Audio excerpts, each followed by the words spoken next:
Oh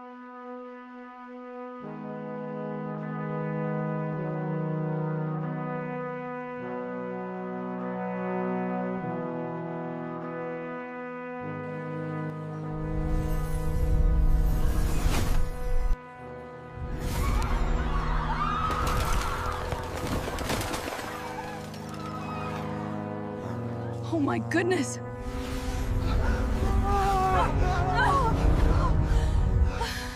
No, no, no! Oh my god! Look! They're floating away! Help me, please!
How about those apples? Yeah!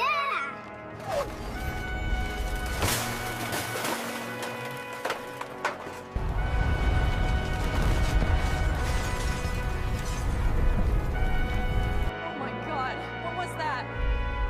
Help me!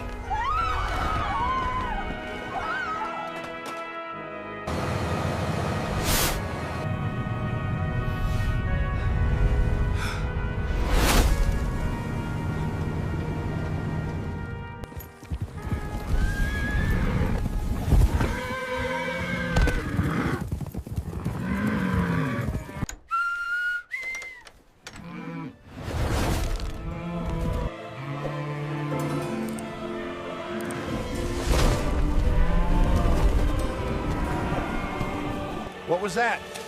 Did you see that?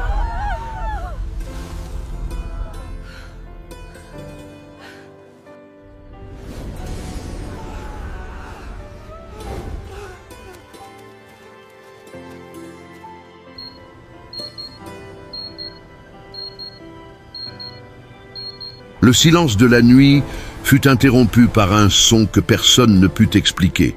En un clin d'œil, des millions disparurent. Des avions restèrent sans pilote, des voitures roulèrent sans conducteur, des hôpitaux perdirent leurs médecins, des écoles se retrouvèrent avec des chaises vides. Le chaos se répandit dans les rues comme un incendie incontrôlable. La terre plongea dans le désespoir. Au milieu des cris, des larmes et des questions sans réponse, une vérité résonnait dans l'esprit de beaucoup. L'enlèvement avait eu lieu. Les prophéties que beaucoup avaient qualifiées de mythes ou d'exagération s'étaient accomplies sous les yeux incrédules de l'humanité. Désormais, la grande question n'était plus de savoir si Jésus reviendrait, mais que se passerait-il pour ceux qui étaient restés? Alors que des familles désespéraient, que les gouvernements s'effondraient et que la société cherchait des réponses, un nouveau temps commençait. L'enlèvement n'avait pas été la fin. Ce n'était que le début de quelque chose d'encore plus terrible et révélateur. Le monde était sur le point de connaître des jours de ténèbres comme jamais auparavant. Les rues devinrent des scènes de désespoir. Des voitures sans conducteur entraient en collision à grande vitesse. Des avions tombèrent du ciel, des trains déraillaient et les hôpitaux sombraient dans la panique avec des patients abandonnés sur des brancards. L'absence soudaine de millions de personnes ne laissa pas seulement des chaises vides, mais ouvrit des blessures profondes dans l'ordre mondial. Ce qui était routine devint tragédie en quelques secondes. Les caméras de télévision diffusaient en direct les images de l'effondrement global. Des reporters, la voix tremblante, tentaient de décrire l'inexplicable. Des milliers couraient dans les rues, appelant des proches qui avaient simplement disparu. La terreur inscrite sur les visages montrait clairement qu'il s'agissait de quelque chose de surnaturel. Personne n'avait de réponse, et les théories se multipliaient sans fin. Pendant ce temps, les dirigeants du monde étaient convoqués en urgence. Les parlements, les assemblées et les palais gouvernementaux se remplissaient de voix nerveuses. Certains accusaient les extraterrestres, d'autres parlaient de défaillance technologique, et il y en avait même qui niaient la réalité sous leurs yeux. Mais, au milieu du chaos, certains se rappelèrent les anciennes paroles de la Bible.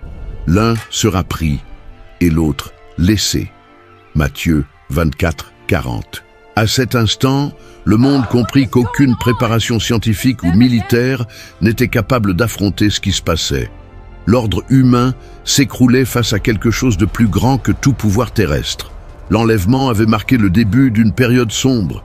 Pour ceux qui restaient, le désespoir ne faisait que commencer. Et la peur de ce qui allait suivre grandissait à chaque minute. Les églises étaient bondées, mais pas de croyants en adoration. C'étaient des gens paniqués, courant dans les temples à la recherche de réponses. Les pupitres étaient vides, les chaises des responsables disparus et des Bibles ouvertes jonchaient le sol, marquant la trace de ceux qui avaient été enlevés. Ce qui auparavant était objet de moquerie devenait désormais le souvenir amer d'une occasion perdue. Des mères pleuraient désespérément leurs enfants disparus du berceau. Des pères couraient dans les rues, criant des prénoms dans l'espoir de trouver une réponse. Des couples se retrouvaient divisés, l'un disparu, l'autre abandonné. L'enlèvement avait séparé des familles entières en quelques secondes, laissant des cœurs brisés et une douleur impossible à consoler. Les médias, avides d'audience, exploitaient chaque larme et chaque scène d'hystérie. Des chaînes diffusaient des veillées aux bougies sur les places, des groupes clamant vers le ciel, et même des mouvements de désespoir collectif cherchant à comprendre ce qui s'était passé. Mais les explications ne comblaient pas le vide. Le sentiment dominant était clair, ils avaient été laissés derrière. Parmi ceux qui pleuraient, il y avait aussi ceux qui se souvenaient des prédications qu'ils avaient méprisées. Les paroles entendues pendant des années résonnaient comme un marteau dans leur conscience. Car vous savez bien vous-même que le jour du Seigneur viendra comme un voleur dans la nuit. 1 Thessaloniciens 5, 2. Maintenant, il n'y avait plus d'excuses.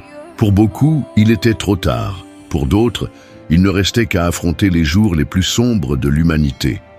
Au milieu du chaos, une figure commença à se distinguer parmi les dirigeants du monde. Charismatique, éloquent et porteur de promesses de paix, il se présentait comme la réponse que tous recherchaient. Son discours parlait d'unité, d'espérance et de reconstruction, conquérant les cœurs désespérés. Pour beaucoup, il paraissait être le sauveur de l'humanité. Des gouvernements affaiblis remettaient leur pouvoir entre ses mains. Des nations rivales, autrefois ennemies mortelles, s'asseyaient à la même table à la recherche de stabilité. La peur collective ouvrait la voie à un nouvel ordre mondial où les promesses de sécurité remplaçaient les libertés individuelles. Le monde, blessé et vulnérable, acceptait sans poser de questions. Alors que des foules l'applaudissaient, peu percevaient la véritable nature de ce dirigeant. Derrière les paroles douces et le regard confiant se cachait une ambition sombre. De vieilles prophéties prenaient vie sous les yeux de l'humanité. L'esprit de l'Antichrist était déjà à l'œuvre.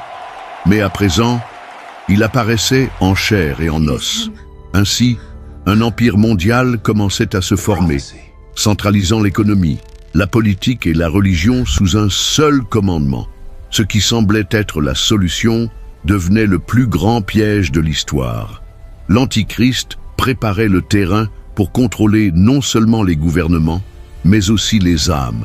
Le monde entrait dans une ère de tromperie sans précédent. Tous ne se soumirent pas au système de l'Antichrist. Beaucoup, se souvenant des messages qu'ils avaient ignorés, tombaient à genoux dans le repentir, implorant la miséricorde. Les églises détruites étaient remplacées par des réunions secrètes dans des maisons, des grottes et des caves. La foi, autrefois libre, devenait désormais dangereuse et persécutée. Le nouveau gouvernement déclarait son intolérance envers toute religion qui ne se pliait pas à son autorité. Des lois strictes interdisaient la lecture de la Bible. et confesser le nom de Jésus devenait un crime grave. Ceux qui osaient résister étaient marqués comme ennemis de l'État et traités comme une menace à la paix mondiale. Des foules dénonçaient des voisins, des amis et même des membres de leur famille qui refusaient d'accepter le nouveau système. Des chrétiens étaient amenés devant les tribunaux et forcés de choisir, renier leur foi ou affronter des châtiments cruels. Le monde observait, partagé entre applaudir l'ordre ou se taire face à l'injustice. Mais, même au milieu de la persécution, une flamme d'espérance restait allumée. Beaucoup préféraient perdre la vie plutôt que de renier le Christ. Leur voix résonnait de paroles de foi défiant la peur. « Sois fidèle jusqu'à la mort, et je te donnerai la couronne de vie. » Apocalypse 2, 10. Le sang des martyrs devenait le témoignage vivant que le royaume de Dieu était encore présent. Vint le moment où plus personne ne pouvait échapper à la décision. Le nouveau système exigeait que tous reçoivent une marque visible pour acheter et vendre. Sans elle, il était impossible d'obtenir de la nourriture, des médicaments ou même de l'eau. La faim et le désespoir poussaient les foules à céder au décret de l'Antichrist. Des enfants criaient de faim, des parents voyaient leurs petits souffrir, et beaucoup cédaient devant la douleur de perdre ceux qu'ils aimaient. La marque semblait être la seule solution pour continuer à vivre. Mais ceux qui connaissaient la parole savaient qu'accepter signifiait renoncer à l'éternité avec Dieu. Ce n'était pas qu'une marque, c'était un pacte de soumission à l'ennemi.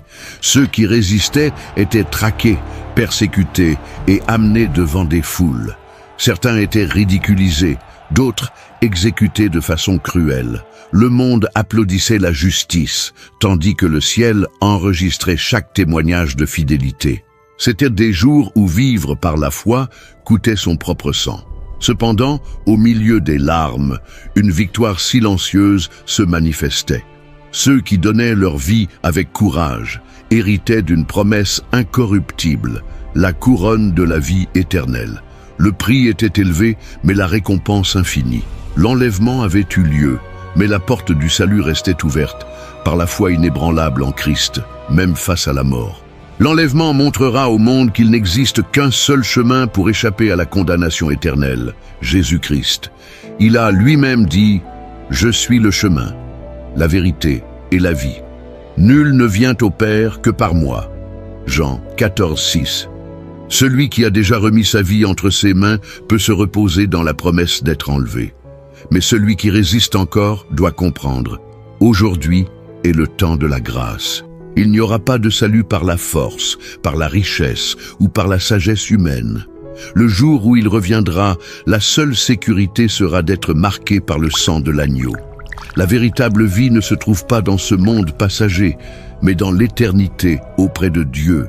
C'est pourquoi la décision la plus importante que l'on puisse prendre est de recevoir Jésus comme Seigneur et Sauveur. Il ne désire que personne ne se perde, mais que tous parviennent au repentir. Il y a encore du temps pour choisir la vie, pour se rendre à l'amour qui a conduit Christ à la croix. L'enlèvement sera la ligne de partage. Mais aujourd'hui, vous pouvez vous préparer à ne pas être laissé derrière. Le salut est gratuit, mais il a coûté le plus grand prix jamais payé dans l'histoire, la vie du Fils de Dieu. Si vous avez compris le message de cette vidéo, écrivez dans les commentaires « Seigneur Jésus, je ne veux pas être laissé derrière. » Amen.